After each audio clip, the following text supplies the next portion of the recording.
perkenalkan, nama saya Natasha Kadri. Kita ketemu lagi di tugas ekonomi sesi 10.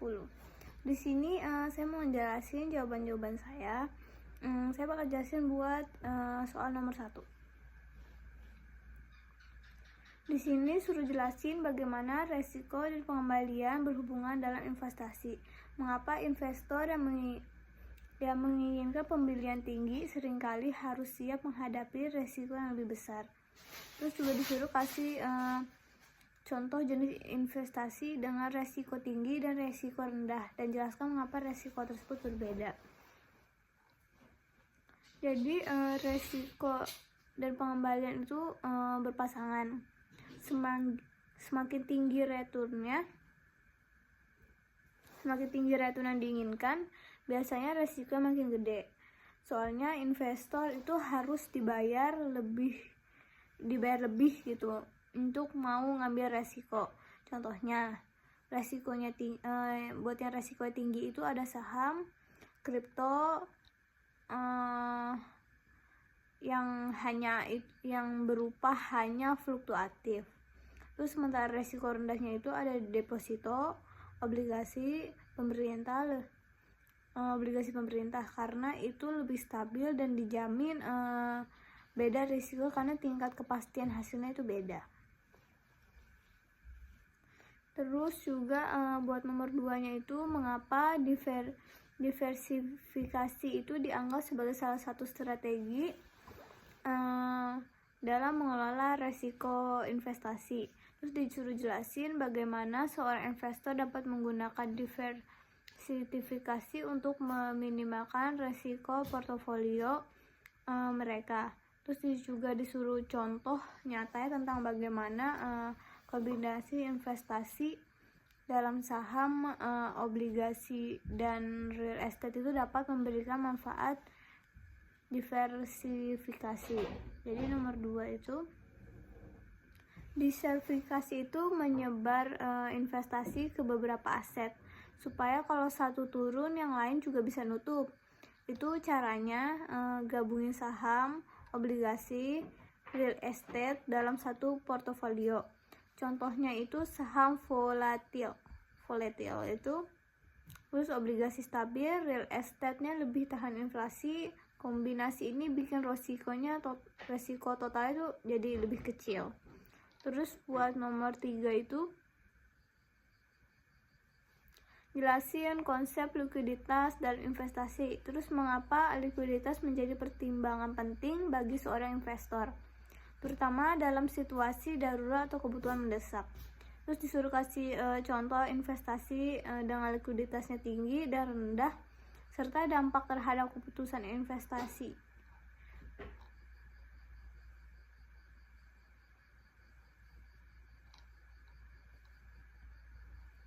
Jadi likuiditas itu kayak seberapa cepat aset bisa dicairkan jadi uang tanpa rugi besar. Jadi pentingnya buat jaga-jaga kalau butuh, bisa dibilang itu dana darurat.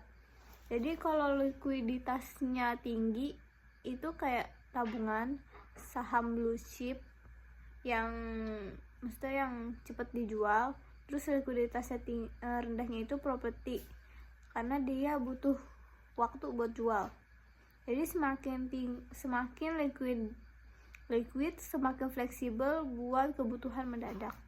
Terus juga buat nomor 4-nya disuruh jelasin konsep nilai waktu dari uang atau time value of money, dan mengapa pentingnya dalam pengambilan keputusan investasi.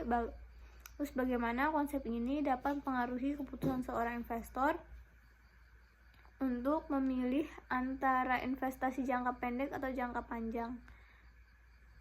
Jadi uang itu lebih berharga sekarang itu daripada uang di masa depan.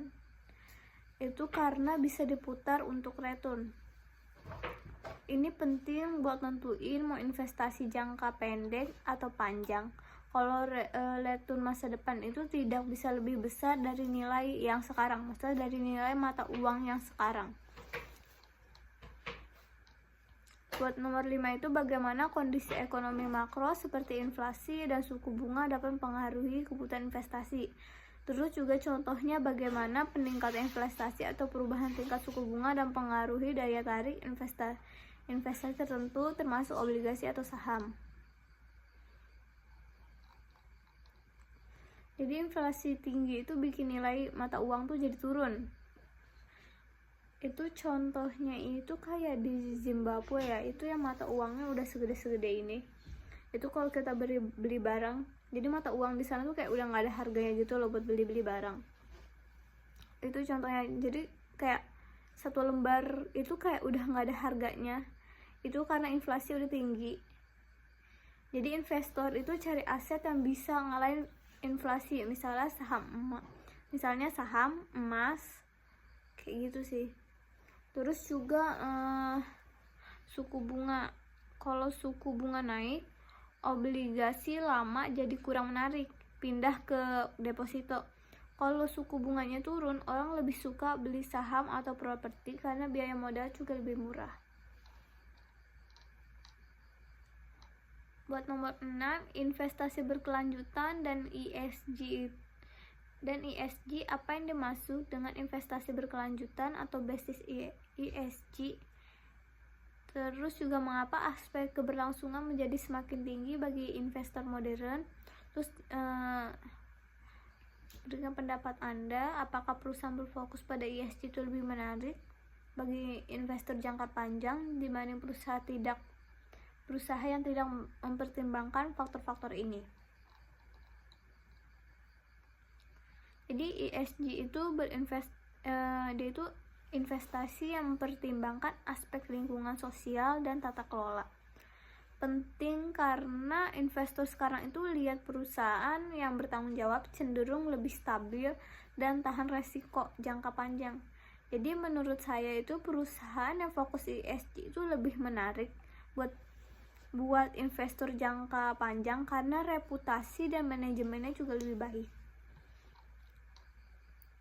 Nomor 7, dia jelaskan bagaimana faktor psikologi seperti risk aversion dan overson confidence itu dapat mempengaruhi keputusan investasi seorang individu. Bagaimana seorang investor dapat menghindari bias-bias dalam pengambilan keputusan investasi. Jadi faktor psikologisnya itu risk aversion itu orang terlalu takut akan resiko. Jadi pilih investasi aman meski returnnya itu kecil. Sementara overconfidence itu terlalu yakin sampai ambil keputusannya itu buru-buru. Jadi buat ngatasin itu pakai data analisis, punya rencana investasi dan disiplin sama strategi.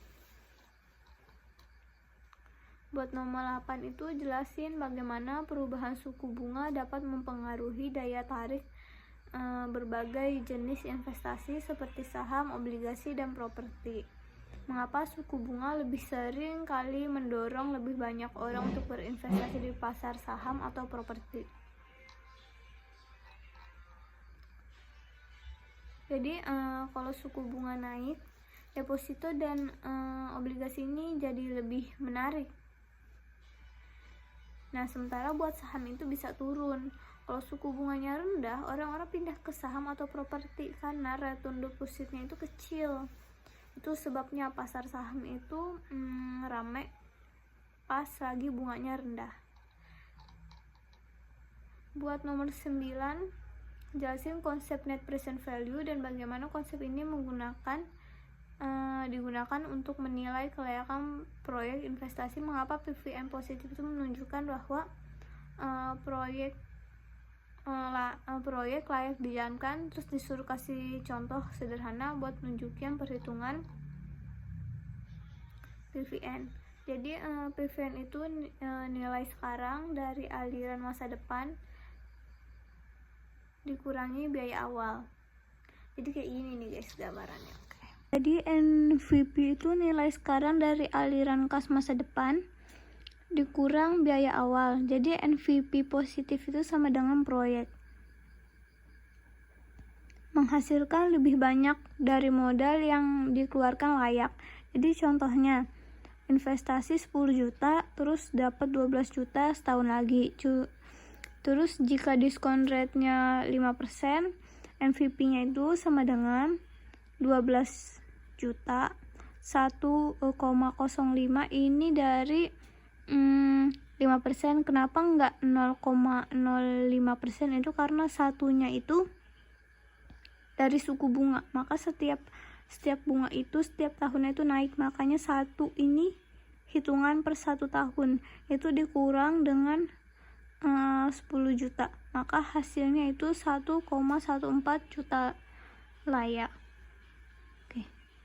Dan sini saya mau jelasin tentang pertanyaan nomor 10. Di sini pertanyaannya adalah diskusikan peran pasar modal dalam mendukung pertumbuhan ekonomi. Terus bagaimana pasar modal dapat membantu perusahaan peroleh dana untuk berkembang. Terus juga disuruh jelasin bagaimana investasi publik di pasar modal itu mempengaruhi stabilitas ekonomi dan distribusi kekayaan.